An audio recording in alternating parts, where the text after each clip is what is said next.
Mi nombre es Noé y estoy esta temporada sirviendo entre vosotros y estoy muy emocionado que hoy comenzamos nueva serie, la serie que tienen ahí en pantallas, Relaciones Profundas en un Mundo Roto.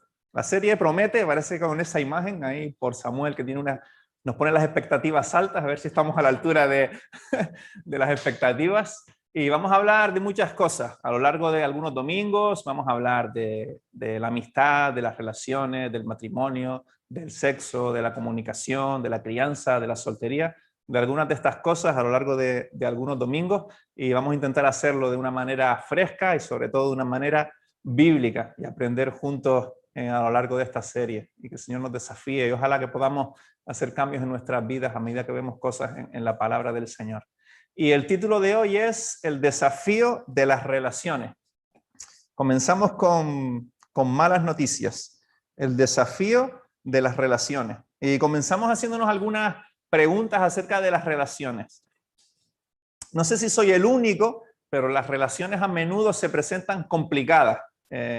A veces estás buscando amistad o hacer algún otro amigo y es súper difícil conectar y tener feeling con alguien. A veces consigues un amigo o cualquier otro tipo de relación y a veces es difícil mantenerla en el tiempo, en la distancia, a medida que pasan cosas, a medida que pasan juntos a través de ciertas situaciones.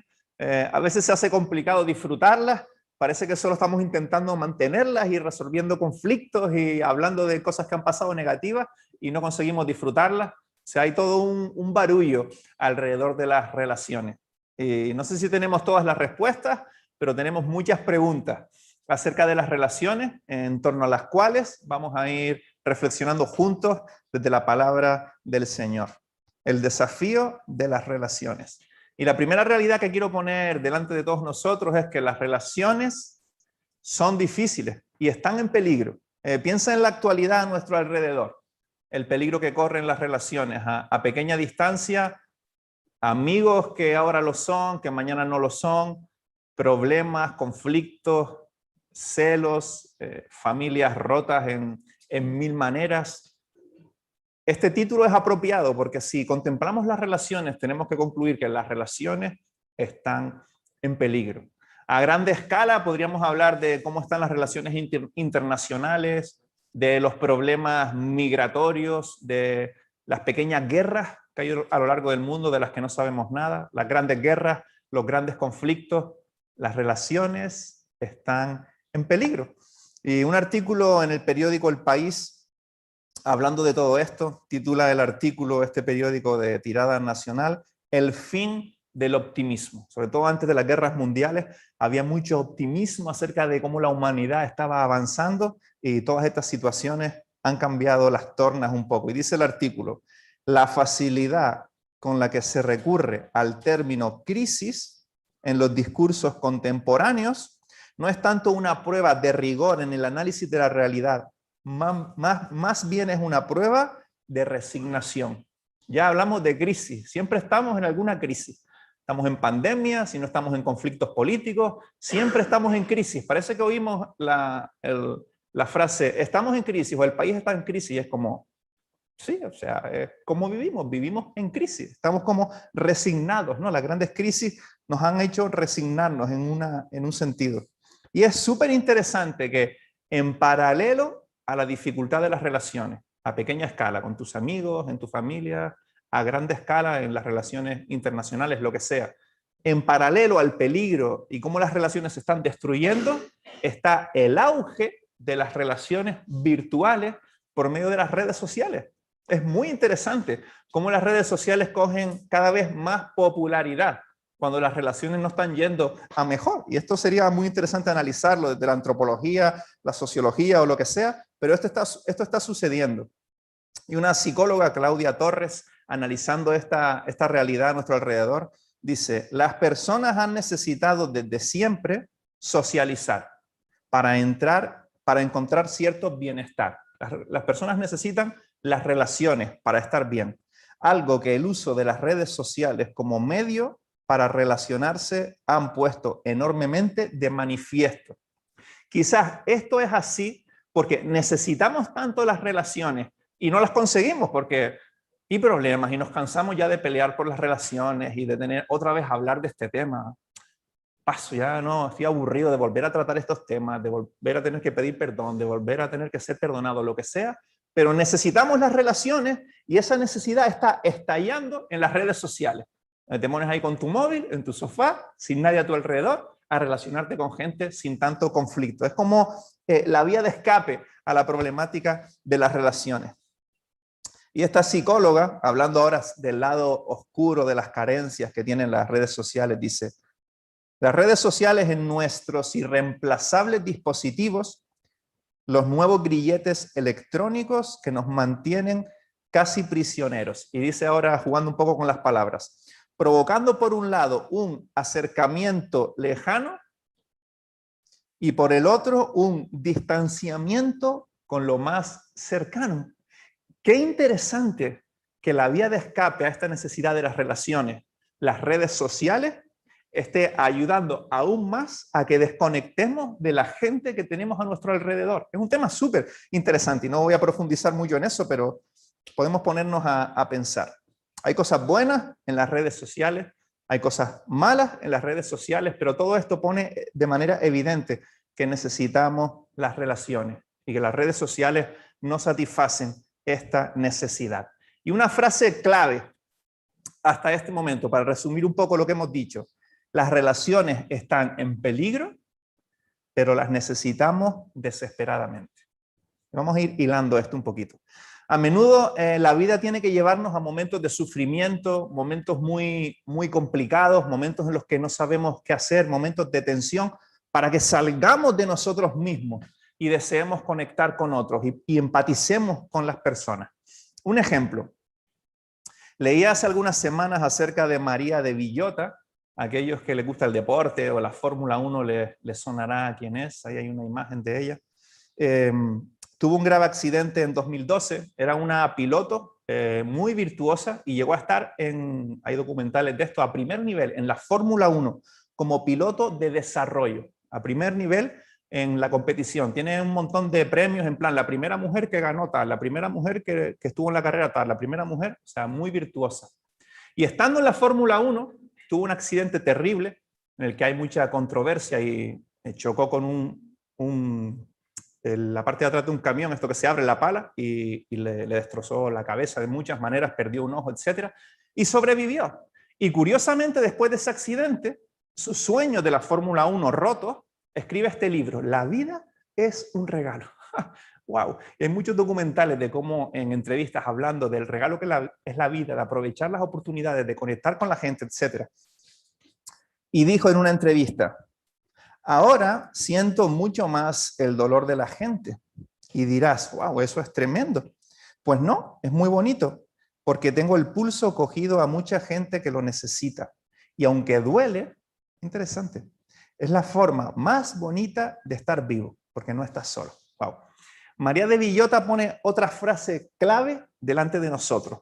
Las relaciones son difíciles. Solo estoy hablando de cosas que todos sabemos, pero quiero hacerlas evidentes por un momento, introduciendo. Las relaciones son difíciles, conseguirlas, mantenerlas, disfrutarlas es difícil. Las relaciones pueden llegar a doler, pero vale la pena porque las necesitamos. Dice la piloto, muy bonito en la entrevista, ¿no? Es la forma más bonita de estar vivos, cuando vivimos en empatía, en relaciones con otras personas, aunque duele. ¿A que no sabes dónde se habla en profundidad de este tema? De los problemas con las relaciones, de por qué el problema con las relaciones, de qué debemos de hacer en las relaciones, del desafío de las relaciones. Dios ha hablado muchísimo de esto a través de su gente y tenemos ese testimonio en nuestras Biblias. Se habla un montón de las relaciones a muchos niveles. En Proverbios hay muchos consejos prácticos, en otras partes desafíos muy concretos, etcétera, ¿no? Se habla un montón de esto y vamos a verlo. Vamos a ver lo que dice el apóstol Pedro. Así que vamos a ir juntos a Primera de Pedro.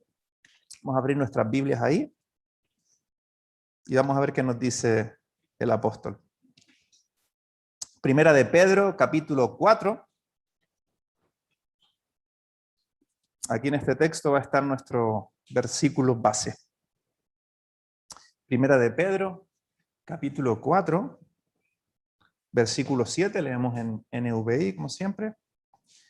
Dice el apóstol, ya se acerca el fin de todas las cosas. Es decir, que Pedro está hablando de muchos aspectos prácticos de la vida. Está llamando a la iglesia a no vivir según cómo están viendo que vive la gente a su alrededor, sino vivir al estilo de Dios y con cosas muy prácticas. Lo vamos a ver aquí, por ejemplo.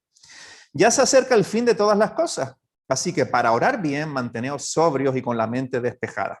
Interesante. Sobre todo, amaos los unos a los otros profundamente, porque el amor cubre multitud de pecados. Qué interesante también. Practicad la hospitalidad entre vosotros sin quejaros.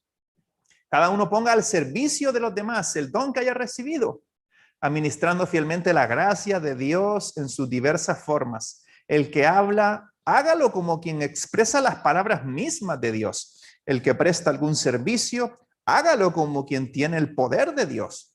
Así Dios será en todo alabado por medio de Jesucristo, a quien sea la gloria y el poder por los siglos de los siglos. Amén. Padre, te necesitamos y no necesitamos tener un encuentro con mis palabras, necesitamos tener un encuentro con tus palabras y queremos tener ese encuentro.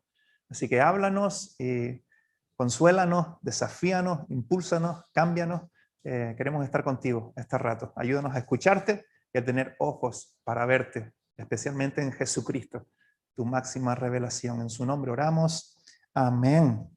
Hay un versículo que destaca, que el apóstol destaca en esta sección, y es el 8. Dice, sobre todo, os he dicho un montón de cosas, pero sobre todo, amaos los unos a los otros profundamente. Es lo más importante y no tenéis que hacerlo de cualquier modo, tenéis que hacerlo profundamente, radicalmente.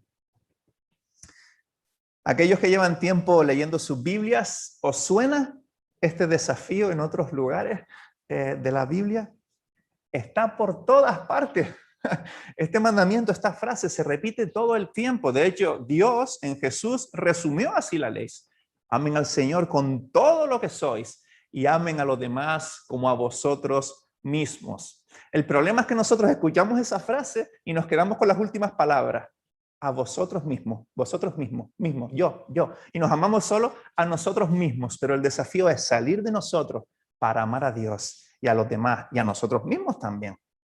Esto es básico en el mensaje de Dios para nuestras vidas. Y a veces parece tan simple que hablamos de un montón de cosas y nos metemos en la teología en un montón de sentidos. Y la teología de Dios es esa. Dios es amor y esa es su teología, unas pocas palabras. Luego la explica de un montón de maneras, pero esa es su teología. Amaros, si hiciéramos eso, todo se solucionaría. El mundo sería un lugar feliz. De hecho, Dios hará un día una nueva tierra donde eso será una realidad profunda y será un lugar feliz, increíble. Toca preguntarnos, si es tan básico en el mensaje de Dios, ¿por qué nos cuesta tanto? ¿Por qué es tan difícil? ¿Por qué las buenas relaciones se vuelven difíciles de encontrar, difíciles de mantener, difíciles de disfrutar? Mi punto 1. Las relaciones profundas son un desafío porque no son fáciles. Qué tontería, ¿no? Qué evidente. La serie se titula Relaciones profundas en un mundo roto. Y resulta que en un mundo roto a veces hay que poner mucho esfuerzo para que las relaciones funcionen. Y esto realmente son malas noticias. Las relaciones son difíciles. Es así. Y la Biblia es insistente en esto porque nos cuesta mucho. ¿Qué insistimos más a nuestros hijos? ¿O qué insistimos más a nuestros amigos? ¿O qué nos insisten más? Aquellas cosas que nos cuestan mucho, nos las repiten una y otra vez. Y por eso en la Biblia esto se repite una y otra vez, porque es difícil. No solo en cuanto al amor mutuo de forma general, esto se puede volver muy místico, ¿no? Como amarnos y tal, y un lenguaje y un tono de voz, ¿no? Son cosas muy prácticas. La Biblia insiste en la importancia del perdón, de la paciencia, de la comunicación, del cuidado, de ponerte en el lugar del otro, de la empatía, de la sinceridad, de la generosidad, etc. Todo el rato describiendo qué significa amarnos los unos a los otros. Para Dios, que podamos disfrutar de buenas relaciones es tan importante que en algunos textos lo pone primero que la adoración a Él mismo. Y esto es muy radical. Vamos a verlo en Mateo 5. Está hablando ahí Jesús y vamos a ver lo que dice. Mateo 5.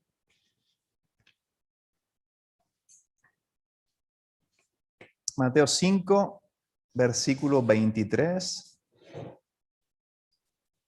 Está hablando Jesús ahí de muchas cosas prácticas y demás. Y dice ahí, por lo tanto, si estás presentando tu ofrenda en el altar y allí recuerdas que tu hermano tiene algo contra ti, no que tú hayas hecho algo, sino recuerdas que hay alguien que tiene algún problema, hay algún malentendido, lo que sea contra ti, deja tu ofrenda allí. Ve primero y reconcíliate con tu hermano. Luego vuelve y presenta tu ofrenda. Deja tu ofrenda allí y ve primero y reconcíliate con tu hermano. ¡Wow! El Dios del universo está diciendo, las relaciones son tan importantes que si vas a venir a adorarme, pero recuerdas que hay alguna que está sufriendo, que necesita sanar, ve y ocúpate de eso. Porque eso mismo es adoración a Dios también. Pero es muy radical la manera en la que Jesús lo describe. Ve, porque eso es importante. ¿Cómo cambia eso la manera en la que pensamos? ¿Cómo debería cambiar eso la manera en la que actuamos? En las prioridades que tenemos en nuestra vida. En si es más importante estar aquí o si es más importante hacer tal cosa. Dios está diciendo, las relaciones, cuidarlas, es extremadamente importante. Dios sabe que es difícil, pero Dios sabe que es clave porque las necesitamos. Dios sabe que es clave porque las necesitamos. Y quizás piensas que es demasiado difícil. Nos pasa esto a veces, ¿no? Estás cansado, invertir en las relaciones, en esta persona es tan complicada y es tan diferente a mí, todo es tan difícil, o es que no quiero, no quiero ya estar luchando más por las relaciones. ¿Por qué? Tanta entrega en las relaciones. Bueno, de hecho ese es el primer punto, las relaciones son difíciles. Y dos cosas en cuanto a esto. Por un lado tenemos un ejemplo extraordinario en Dios. Piensa en la manera en la que Dios te ha amado y te ama. Piensa en lo que ha hecho y hace por ti. Piensa en lo que Él ha invertido para tener una relación profunda contigo. Creo que podemos concluir, por lo menos, que para Dios no ha sido fácil. Y nos preguntamos, ¿vale la pena que Dios sea así? ¿Se ha equivocado Dios al entregar tanto en las relaciones? Dios ha sacrificado muchísimo para poder conectar con nosotros. Su propia vida, la vida de su Hijo Jesús en la cruz, para tu perdón, para mi perdón, para tu vida, para mi vida. Y Él ve como una ofrenda de adoración a Él, nuestra inversión en las relaciones. Tenemos un buen ejemplo, un ejemplo desafiante en Dios. Dos, las relaciones, incluso las más difíciles, aun cuando piensas que lo mejor es rendirte, es lo mejor para ti. Y somos realistas, ¿vale? No queremos montar un mundo de burbuja. Las relaciones tienen que ver mínimo con dos personas y hay veces que una persona no quiere y hay que también aceptarlo y seguir la vida, ¿no? Pero el luchar por buenas relaciones, en lo que pueda, en lo que esté en tus manos, es lo mejor para ti. Incluso con esa persona, con ese amigo que no pediste, no lo buscaste, está ahí en tu vida, pues cuidarlo, estar por él, dedicar tiempo, perdonar, tener paciencia, vas a cosechar felicidad. Jesús dijo, es mejor dar que recibir.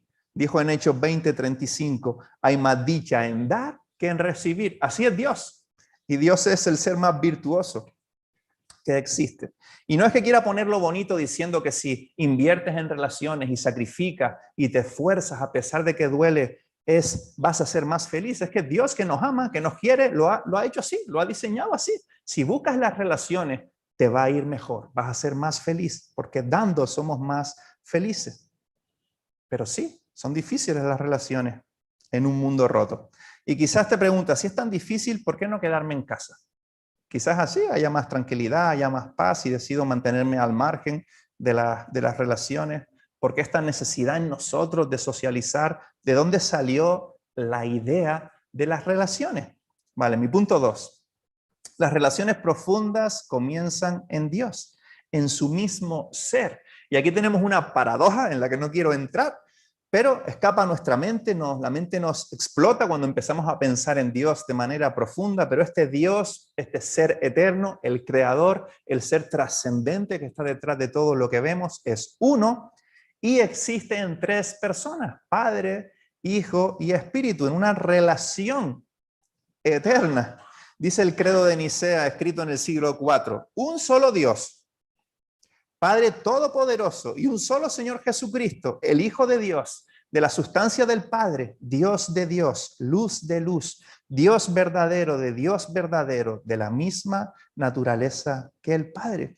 En este Dios uno en tres personas se da una relación profunda, plena y eterna. Ahí te dejo una paradoja para que pienses el resto de tu vida. Y donde más explícitamente vemos esto es en Jesús, en cómo Él se expresaba, en cómo Él hablaba acerca de su Padre, en las maneras en las que Él describía su relación con su Padre. Vamos a verlo en Juan 17 un momento. Y es un texto muy interesante que a priori yo no quería hablar de eso, solo quería hablar de cómo Dios es en un sentido plural, pero el texto inmediatamente Jesús está hablando de cómo es su relación con Dios, pero al mismo tiempo está hablando de cómo eso tiene que afectarte a ti y a mí en nuestras relaciones, de manera muy interesante. Juan 17, versículo 21, dice, para que todos sean uno, eso es relaciones profundas, nivel pro, para que todos sean uno, Padre, así como tú estás en mí y yo en ti. ¿Ven la relación trinitaria, misteriosa ahí? Permite otra vez que ellos también estén en nosotros. Tú y yo, Padre. Ellos también siendo uno y ellos con nosotros. ¿Ven qué bonito cómo funciona el texto? Para que el mundo crea que tú me has enviado. Yo les he dado la gloria que me diste para que sean uno. Otra vez, relaciones profundas al máximo nivel. Así como nosotros somos uno. Yo en ellos y tú en mí. Permite que alcancen la perfección en la unidad, otra vez, y así el mundo reconozca que tú me enviaste y que los has amado a ellos, tal como me has amado a mí. C.S. Lewis llamaba esta relación que hay en el ser de Dios, la danza de Dios, a la que somos invitados. Dios en su mismo ser es profundamente relacional, siempre amando, siendo amado, entregando, dando en una relación eterna y profunda y misteriosa para nosotros. Y esto nos afecta porque Dios nos ha creado a su imagen y semejanza. Somos una pequeña expresión de lo que Dios es. Y es muy interesante que cuando Dios crea al hombre y lo tiene allí en el Edén y lo mira en un mundo perfecto, en un mundo sin maldad, en un mundo sin pecado, Dios mira al hombre y dice, eso no está bien. No es bueno que el hombre esté solo. ¡Wow!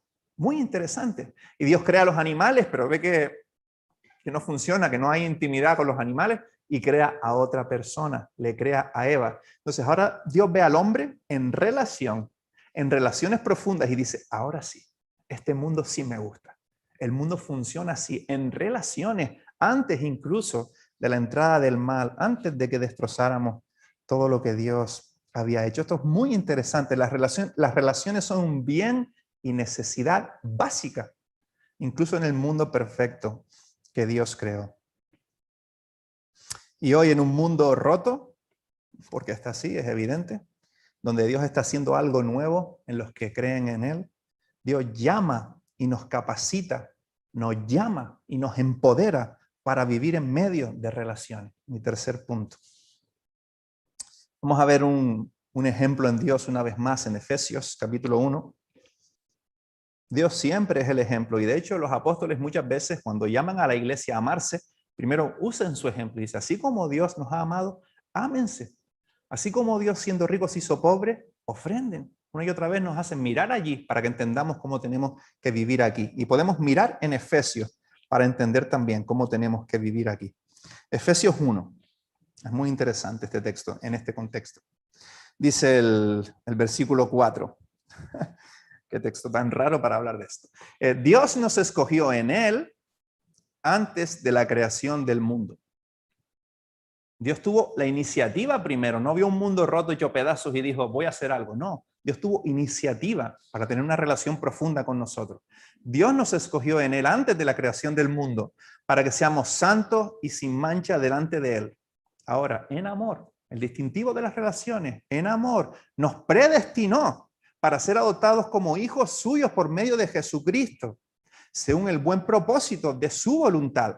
Dios no nos amó y se entregó en Jesús por nosotros porque vio el mundo roto y Dios es perfeccionista y no le gustaba ver todo hecho pedazos. Dios antes de la creación del mundo se fijó en ti, se fijó en mí y nos amó. Y estuvo dispuesto a entregarlo todo, a dar lo mejor, incluso dar su propia vida en Jesús, aunque ni lo queríamos Ni lo habíamos pedido, ni lo merecíamos, ni estábamos haciendo nada por Él. Lo hizo posible para tener una relación contigo y conmigo.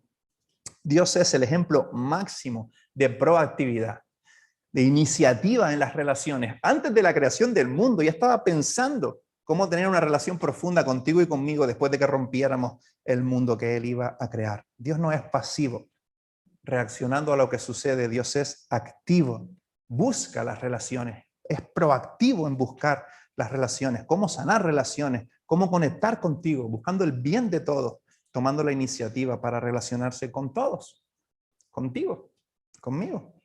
Y nos invita a sumarnos a su estilo, de ser proactivos en las relaciones. Nos invita a una vida de amor, de entrega y de servicio en las relaciones. Dios nos llama a ser proactivos. Esto es un punto interesante, no pasivo.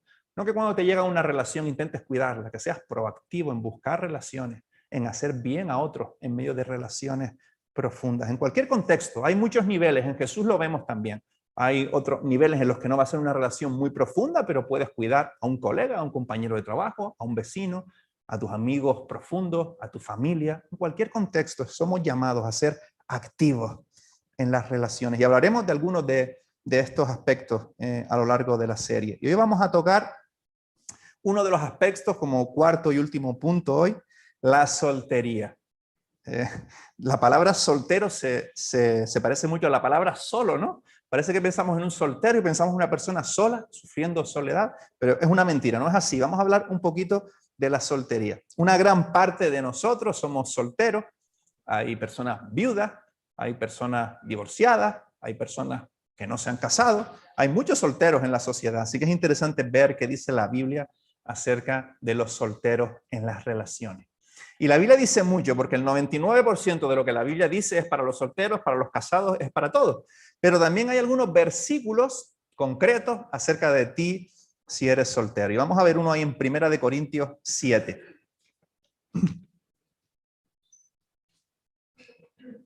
1 Corintios 7. Ahí Pablo habla de diferentes maneras de diferentes maneras de la soltería. Solo vamos a ver un detalle hoy. Es un tema muy profundo, hay libros escritos acerca de esto, etcétera. Si hoy nos llama la curiosidad el tema, podemos seguir investigando. 1 Corintios 7, 25 dice: en cuanto a las personas solteras, no tengo ningún mandato del Señor, pero doy mi opinión como quien por la misericordia del Señor es digno de confianza. Pienso que a causa de la crisis actual, parece que la crisis ha existido siempre, ¿no? Pienso que a causa de la crisis actual es bueno que cada persona se quede como está. ¿Estás casado? No procures divorciarte. ¿Estás soltero? No busques esposa. Gracias a Dios, a veces el apóstol es muy sencillito, ¿no? Muy básico. Y aquí Pablo es muy claro. El matrimonio es un regalo extraordinario del Señor, muy atacado hoy por el individualismo, pero no es mi punto hoy defenderlo. Quizás para ti está claro, quizás no. Es un regalo del Señor. Pero en ocasiones la soltería es atacada. Es vista como un estado de segunda categoría, como un estado en el que está falto de realización personal. Y Pablo rompe con esta mentira y afirma: ¿estás casado? Está guay. ¿Estás soltero? Está guay también. Las dos cosas están bien. En los dos estados hay virtud, realización y plenitud. Pablo lo pone igualito en los dos estados. Y vamos a pensar un poquito acerca de esto a través de dos mitos o mentiras acerca de la soltería. Primer mito, dice: la virtud, la realización y la plenitud dependen de tu estado civil. ¿Mito o realidad? ¿Verdad o mentira? Mentira. Ese es mi punto aquí. Porque dice Pablo que si estás casado está bien, si estás soltero está bien. ¿Por qué dice Pablo eso? Porque la virtud, la realización y la plenitud no dependen de tu estado civil. Eso es un mito. Y es un mito, al menos en mi experiencia con amigos en mi iglesia, que ha hecho daño a muchos solteros, sintiéndose frustrados, con problemas con su identidad, pensando que no están totalmente realizados, y eso es mentira. ¿Hay virtud en el matrimonio? Claro que sí. No quiero que hagamos una guerra en qué es mejor. Estamos simplemente diciendo que hay virtud en la soltería. En el matrimonio también hay un montón de problemas. Hay mucha gente que está casada deseando huir de sus matrimonios por tantos problemas, quizás por maltratos, quizás porque medio los coaccionaron, yo qué sé, los problemas de la vida. Hay un montón de gente deseando huir de los matrimonios. Tenemos que quitar este idealismo del matrimonio como el fin último de la vida. ¿Hay virtud en la soltería? Claro que sí, incluso oportunidades que el casado no tiene. ¿Hay dificultades en la soltería? Claro que sí, somos realistas. Pero la soltería en sí no es un problema a resolver. Ese es el punto de Pablo y es mi punto también. ¿Hay problemas en la soltería? Sí, porque en un mundo roto hay problemas en la vida en general, pero la soltería no es un problema a resolver. Quizás incluso Dios te llama a ser soltero y vivir para Él. Quizás te llama a ser soltero muchos años, hasta los 30 y pico, hasta los 40 y pico, hasta que encuentres al final de tu vida tu pareja. ¿Quién sabe? La soltería es un estado en el que hay problemas. El matrimonio es un estado en el que hay problemas. De la misma manera, de hecho, Pablo, en el texto que leímos, en el versículo siguiente es muy interesante, en 1 Corintios 7, 28, el siguiente al que leímos, dice Pablo, rompiendo este falso idealismo del matrimonio como el fin último de la vida, dice, los que se casan tendrán que pasar por muchos aprietos. Algunos amenes ahí bajitos. Los que se casan tendrán que pasar por muchos aprietos. Y dice, y yo quisiera evitárselos. Así es el mundo. El mundo es difícil, pero hay virtud en la soltería, hay virtud en el matrimonio. El punto no está en tu estado civil. Afirmamos ante este mito que la virtud, la realización y la plenitud se encuentran en Dios, quien se reveló a nosotros en Cristo Jesús, que murió y resucitó por nosotros para perdonar, restaurar y satisfacer a todo aquel que cree, independientemente de su estado civil. El fin de la vida no es casarse y disfrutar de tu cónyuge para siempre, no. Como dice el famoso catecismo, el fin principal de la vida es glorificar a Dios y gozar de Él para siempre, no del matrimonio. De hecho, si vas al matrimonio, si estás caminando hacia el matrimonio pensando qué es lo que necesitas para ser feliz, pensando qué es lo que te falta, déjame avisarte que te va a defraudar, porque el matrimonio no te da eso. El matrimonio es un contexto para amar de manera sacrificial. Es un contexto donde hay un montón de desafíos para practicar el evangelio, pero necesitas encontrar el vacío de tu corazón satisfecho en Dios, en Jesús. Otro mito o mentira, totalmente al contrario, el último. Soy soltero, es muy típico hoy en día, ¿no? Soy libre, no necesito a nadie y ya un poquito cristianizado, Cristo es suficiente, no necesito nada. Este es otro extremo propio del individualismo de nuestro tiempo. ¿Y eres soltero? Genial. ¿Eres libre? Sí, eres libre. ¿No necesitas a nadie porque tienes a Cristo? Mentira. Es una media verdad, es una distorsión de la verdad. Claro que Cristo es suficiente para tu salvación, para tu vida, pero Cristo ha diseñado que vivas en relaciones y que necesites relaciones. Cuando Dios vio a Adán solo, le creó a Eva, porque no es bueno que estemos solos. Es espiritualizar la cosa. Es el individualismo entrando en la teología. Cuando dices, Cristo es suficiente, no necesito a nadie, conmigo me tengo. Y aquí la iglesia ocupa un lugar súper importante. La iglesia es un contexto donde los casados encuentran amistades y relaciones y donde los solteros encuentran amistades y relaciones. Los solteros pueden tener contacto físico en los abrazos con las personas, cuidando quizás a niños de otras personas, disfrutando de estar con casados, disfrutando de estar con solteros y encontrar ahí su vida quizás. Entonces, los casados no pueden relacionarse solo con casados y los solteros relacionarse solo con solteros o estar solos. Solo el diablo quiere eso. Una iglesia dividida en estados civiles, todos con todos, llenos en Dios, disfrutando de la vida, dando, sirviendo, buscando relaciones profundas. De hecho, cada vez que Dios ve a alguien experimentando soledad, y la soledad, déjame decirte que muchas veces es una expresión dentro del mismo matrimonio o en la soltería, cuando Dios ve a alguien sintiendo soledad, ¿qué piensa? Lo mismo que cuando vio a Adán, eso no está bien, no es mi diseño, no es lo que quiero, eso no es bueno. Y tú y yo podemos ser la Eva que satisfaga esa necesidad de relación. Una cita bonita de Olberry dice, el matrimonio muestra al mundo la forma del evangelio, porque hay que aplicar mucho el evangelio en el matrimonio. La soltería muestra al mundo la suficiencia del evangelio. Dos estados igualmente virtuosos. Mi amiga soltera Miriam Morillo, que realizó su trabajo final de carrera acerca de la soltería, destaca muchos ejemplos de solteros radiantes en la Biblia. Están ahí en la pantalla. Muchos ejemplos bonitos de personas solteras que confiaron en Dios, que vivieron con propósito, que fueron puros, que vivieron en devoción a Dios, que experimentaron la suficiencia de Cristo. Dios mismo en Jesús, un ejemplo de un soltero viviendo en intimidad completo, totalmente. Y tengo en mi familia algunos primos, primas, tíos, tías, bastante solteros, ya adultos, algunos mayores que mis padres incluso, y son un ejemplo vivo para mí de la virtud de la soltería. No solo aprovechan para servir y mentorear a mis primos más jóvenes, pasando tiempo con ellos, jugando al tenis, haciendo un montón de cosas todas chulísimas. Viajan juntos, se divierten juntos, quedan, se involucran en sus iglesias, disfrutan y sacrifican en las relaciones. A veces Sere y yo mirando sus fotos, casi todos los años se van a alguna ciudad europea, hacen cualquier cosa. A veces vemos las fotos y les tenemos envidia por cómo viven su soltería.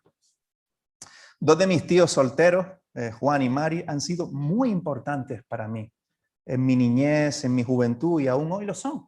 Aún hoy tenemos comida en la mesa, en parte por su fidelidad a Dios, transmitida a nuestras vidas en cómo comparten con nosotros. Todos somos llamados a invertir en las relaciones, disfrutar, sí, servir también, sacrificar por otros, tener iniciativa, ser proactivos en las relaciones. Y terminamos con el desafío de nuestro texto de hoy, releyéndolo nuevamente. Sobre todo, estás preguntándote cuál es la voluntad de Dios para tu vida, que hay un texto clave. Sobre todo, amaos los unos a los otros profundamente. Y si estás aquí hoy sin Jesús, estás viéndonos quizás por internet sin Jesús, te animo a venir a Jesús, a por perdón, a por vida, a por salvación. Él ya lo dio todo por ti. Él ya murió y resucitó por ti para que tú solo por la fe puedas venir a Él, encontrar perdón, salvación, vida, relaciones.